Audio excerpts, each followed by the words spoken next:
Hi friends, shildha.com में आपका स्वागत है। उम्मीद है आपको हमारी पुरानी रेसिपीज़ पसंद आई होगी। इस बार हम आपके लिए लेकर आए हैं प्याज का पराठा।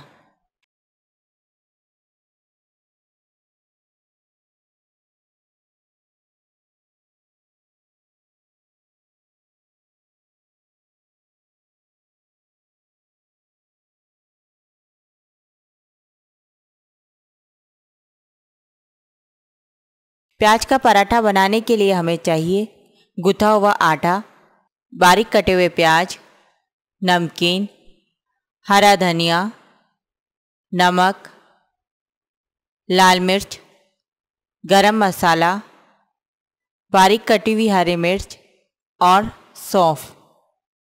पराठे बनाने के लिए हम गुथा हुआ आटा लेंगे। इसके साथ ही एक बाउल में कटे हुए प्याज लेंगे। उसमें हम बारीक कटी हुई हरी मिर्च, हरा धनिया, नमकीन, नमक, लाल मिर्च, गरम मसाला और सौंफ डालकर मिलाएंगे। गूंथे हुए आटे की लोइयां बनाकर उसे थोड़ा बेल लेंगे। उसके बाद उसमें पराठे की तैयार फिलिंग को भर देंगे। अब हम उसे हल्के हाथ से बेल लेंगे। इसके बाद इसे गरम तवे पर डालकर घी या तेल से दोनों तरफ से सेक लेंगे। जब हमारा पराठा सिक जाए तो हम उसे निकाल लेंगे।